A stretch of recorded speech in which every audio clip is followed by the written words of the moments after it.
Shalom. Renungan kebenaran firman Tuhan hari ini terambil di dalam Injil Matius pasal 9 ayat 9 sampai dengan ayat yang ke-13. Judul renungan hari ini, semua orang membutuhkan tabib agung. Catatan Matius tentang panggilannya sendiri oleh Yesus sangat biasa-biasa saja. Dia hanya berkata, setelah Yesus pergi dari situ, ia melihat seorang yang bernama Matius duduk di rumah cukai. Lalu ia berkata kepadanya, "Ikutlah aku." Maka berdirilah Matius lalu mengikuti dia. Kita tahu dengan pasti ada lebih banyak kisah, terutama kita tahu Matius yang juga dikenal sebagai Lewi memiliki saudara laki-laki bernama Yakobus yang juga adalah murid Yesus dalam Markus 2 ayat 14 dan Matius 10 ayat 3. Namun fakta bahwa Yesus memanggil Matius dan mengikutinya adalah semua yang menurut Matius penting. Dulu ada seorang pria yang hilang dan sekarang dia ditemukan. Hal yang sederhana dan indah, bukan sesuatu yang rumit. Itulah Injil. Kita mengenal Matius sedikit di awal pelajaran kita tentang kitabnya yang penting. Tetapi ada beberapa hal yang perlu diperhatikan di sini. Semua murid meninggalkan segala sesuatu untuk mengikuti Yesus. Tetapi eksodus Matius dari kehidupan sebelumnya sedikit berbeda. Petrus, Yakobus, dan Yohanes tidak akan kesulitan kembali ke gaya hidup mereka sebagai nelayan jika mengikuti Yesus tidak berhasil. Faktanya, Yohanes 21 memberitahu kita bahwa 7 murid melakukan hal itu setelah Yesus disalibkan. Namun Matius setelah diperhadapkan dengan panggilannya, diampuni dari cara hidupnya yang lama, tidak akan kembali kepada cara hidup yang lama karena hati nuraninya yang telah diperbarui. Matius tidak dapat kembali menipu dan mencuri dari rekan senegaranya atas nama pajak. Dia benar-benar meninggalkan segalanya kecuali catatannya. Bagian indah lainnya dari pertobatan dan pengiringan Matius sebagai murid Kristus adalah fakta bahwa dia, sebagai pemungut cukai, akan diusir dan dikucilkan dari sinagog. Agamanya melarangnya untuk berpartisipasi, tetapi Tuhannya mengundangnya masuk ke dalam suatu hubungan yang akrab. Yesus tidak hanya mengundang Matius, dia juga mengundang semua orang berdosa yang Matius kenal. Tampaknya Matius mengadakan makan malam khusus untuk Yesus dan mengundang semua rekan-rekan pemungut cukai dan teman-temannya.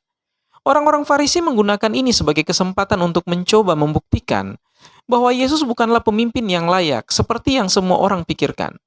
Seperti biasanya, orang-orang Farisi ini salah, dan Yesus tidak perlu membuang waktu untuk menunjukkannya.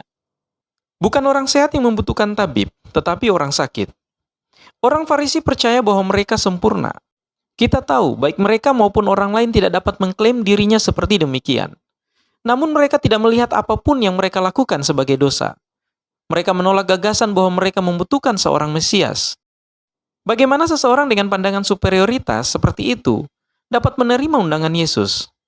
Kita tahu ada beberapa orang Farisi dan ahli Taurat menerima undangan Yesus, tetapi kebanyakan dari mereka menolaknya. Penolakan mereka dan sikap mereka terhadap orang-orang yang ada di sekitar Yesus merupakan peringatan bagi kita. Kita tidak boleh berpikir terlalu tinggi tentang diri kita sendiri, sehingga kita tidak tersesat seperti mereka. Kita tidak boleh membiarkan posisi kita saat ini membuat kita lupa terhadap kerusakan jiwa kita sebelum keselamatan.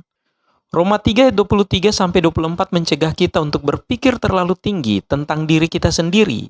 Dikatakan, karena semua orang telah berbuat dosa dan telah kehilangan kemuliaan Allah, dan oleh kasih karunia telah dibenarkan dengan cuma-cuma karena penebusan dalam Kristus Yesus. Tidak peduli seberapa dalam dan kuatnya kita berpura-pura, kita semua adalah orang berdosa yang membutuhkan penyelamat. Saat kita melupakan hal ini, kita juga lupa bahwa betapa kita membutuhkan tabib agung untuk menyembuhkan jiwa kita. Matius menjawab tanpa ragu-ragu. Segera, dia membawa semua orang yang dia kenal untuk mendengar pesan Kristus. Dengan dimasukkannya dia sebagai salah satu murid Yesus, mendorong kita untuk tidak pernah menilai buku dari sampulnya. Orang Kristen datang dengan berbagai macam kehidupan di masa lalu. Semuanya tidak diperhitungkan. Satu-satunya yang berarti adalah bahwa kita meninggalkan semuanya untuk mengikuti kekasih jiwa kita, Yesus Kristus. Tak satu pun dari kita sempurna secara rohani tanpa Yesus. Kita sakit dan lumpuh sampai Tuhan memulihkan kita dan menjadikan kita manusia baru. Tak satu pun dari kita lebih baik dari orang lain. Tak satu pun dari kita layak menerima panggilan Tuhan. Tetapi syukur kepada Tuhan, kita dipanggilnya. Berbahagialah orang yang merespon panggilan Tuhan. Kiranya Tuhan Yesus memberkati kita semua.